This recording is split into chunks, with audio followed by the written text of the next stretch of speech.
Hi friends, అందరికీ welcome back to my channel. ఈరోజు video వచ్చేసి సింపుల్గా పఫ్ స్లీవ్స్ కానీ పఫ్ కనిపించకుండా సింపుల్గా ఉండేటట్టు కొంతమంది చెప్తారు కదా, అదేవిధంగా సింపుల్గా ఎలా స్టిచ్ చేసుకోవాలో చూపిస్తాను. శారీలో క్లాత్ యూస్ చేస్తున్నానండి పఫ్ కోసం. ముందుగా మన హ్యాండ్ మెజర్మెంట్స్ తోటి లైనింగ్ క్లాత్ అయితే కట్ చేసుకోవాలి.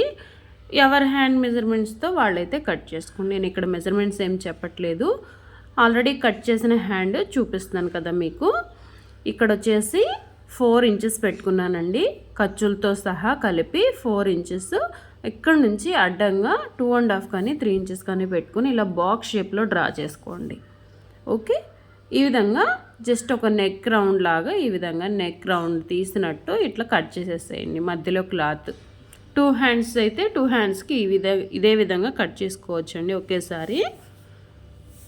ఈ విధంగా మెయిన్ ఫ్యాబ్రిక్ తీసుకుని దాని పైన లైనింగ్ పెట్టేసి ఈ రౌండ్ షేప్లో స్టిచ్ చేయాలి. ఒక 1/4 ఇంచు ఖర్చు వదిలి పెట్టుకొని స్టిచ్ వేసుకోండి. ఈ రౌండ్ షేప్లో క్లాత్ అనేది కట్ చేసేద్దాము. ఇప్పుడు వచ్చేసి హ్యాండ్ లూజ్ దగ్గర ఒక స్టిచ్ వేసుకుందాం. మనము 1/2 ఇంచు ఖర్చు వదిలి పెట్టుకున్నాం కదా, ఆ 1/2 ఇంచు కవర్ అయ్యే విధంగా స్టిచ్ వేయండి. ఇప్పుడు వచ్చేసి చిన్న చిన్న కట్స్ పెట్టుకోవాలి ఈ రౌండ్ షేప్లో. ఇలా కట్స్ పెట్టుకున్న తర్వాత చెయ్యి ఈ హ్యాండ్ లోపలికి పెట్టేసి ఈ విధంగా తిరగేసేయాలి హ్యాండ్ని. ఇలా తిరగేసుకున్న తర్వాత హ్యాండ్ లూజ్ దగ్గర 2 క్లాతులు చక్కగా జాయింట్ అయ్యేలాగా ఒక స్టిచ్ అయితే వేసుకోవాలి. ఇలా వేసుకున్న తర్వాత రౌండ్ షేప్కి కూడా ఒక స్టిచ్ అయితే వేయాలి. ఎక్కడ ముడతలు లేకుండా చేత్తో అడ్జస్ట్ చేసుకుంటూ వేయండి.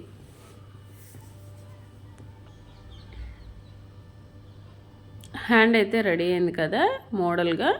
ఇప్పుడు వచ్చేసి లైనింగ్ వైపు ఇలా స్టిచ్ వేసుకోవాలి. స్టిచ్ వేసుకున్న తర్వాత ఎక్స్ట్రా క్లాత్ రిమైనింగ్ ఉంది కదా, అది కట్ చేసుకోవాలి. ఇక్కడ నాకు వచ్చేసి అతుకులు పడతాయి, అతుకులు ఎలా వేయాలో కూడా లాస్ట్లో మీకు చూపిస్తాను. హ్యాండ్ అయితే రెడీ అయింది కదా, పక్కన పెట్టేసుకుందాం. ఇది శారీలో క్లాత్ తీసుకోవాలి. ఇది పొడవు వచ్చేసి 16 ఇంచులు తీసుకున్నాను, వెడల్పు వచ్చేసి 6 ఇంచులు తీసుకున్నాను. ఓకే, ఇట్లా కడ్డీ హెల్ప్ తీసుకుని లేదంటే పక్క పిన్నీస్ ఉంటుంది కదా, దాని హెల్ప్ తీసుకుని అయినా సరే మీరు ఈ విధంగా చిన్న చిన్న ప్లీట్స్ అనేవి పెట్టుకోవచ్చు. ఈ ప్లేట్స్ ఎంత వెడల్పు అంటే 1/2 ఇంచ్ పెట్టుకుంటే సరిపోతుందండి. అటు 2 ఇంచెస్ ఇటు 2 ఇంచెస్ వదిలి పెట్టేసుకుని పెట్టుకోండి కంపల్సరీ. ఇది మాత్రం గుర్తుపెట్టుకోండి. ఇటువైపు కూడా స్టిచ్చెస్ అనేవి వేసుకోవాలి ఇలా ప్లేట్స్ పెట్టుకుంటూ. సేమ్ ఒకే లెవెల్లో ఉండే విధంగా చూసుకోండి రెండు వైపులా. ఇలా ప్లీట్స్ పెట్టుకుని రెడీ చేసుకున్న తర్వాత ఈ హ్యాండ్ లోపలికి పెట్టేసుకోవాలి.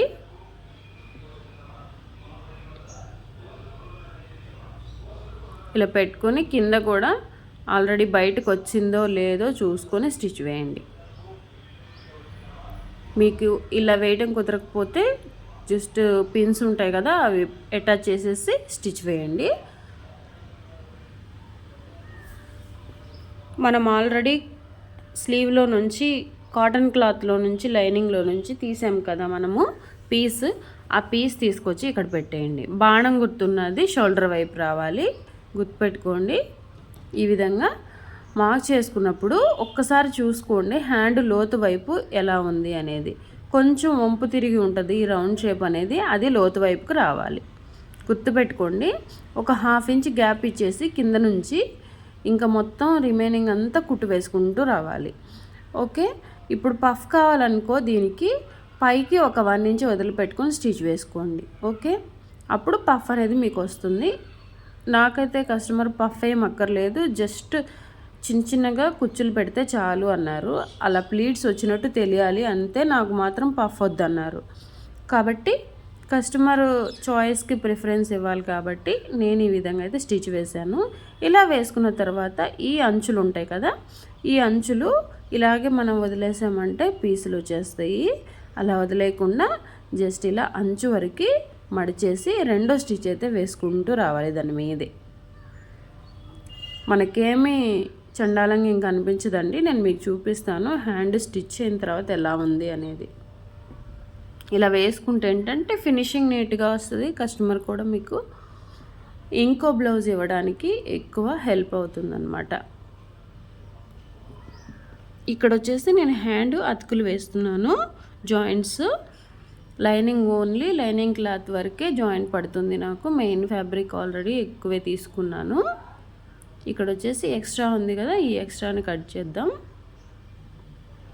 సేమ్ సెకండ్ సైడ్ కూడా సేమ్ అలాగే జాయింట్స్ పడతాయి నాకు. జాయింట్ వేసిన తర్వాత హ్యాండ్కి అయితే బ్లౌజ్ షోల్డర్ దగ్గర అయితే అటాచ్ చేసేస్తున్నాను హ్యాండ్స్ని. ఈ విధంగా షోల్డర్ దగ్గర నుంచి అటాచ్ చేసేసుకోవాలి. డబుల్ స్టిచ్ అయితే వేసుకోవాలి. చాలా బాగుంటుందండి, మోడర్న్గా ఉంటుంది.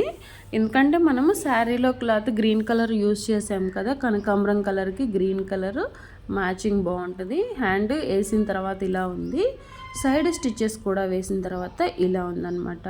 మీకు ఎలా అనిపించింది హ్యాండ్ మోడల్ వచ్చేసి? నచ్చితే ప్లీజ్ ఒక లైక్ చేయండి, ఫ్రెండ్స్కి ఫ్యామిలీ మెంబర్స్కి షేర్ చేయండి. కొత్తగా చూస్తుంటే సబ్స్క్రైబ్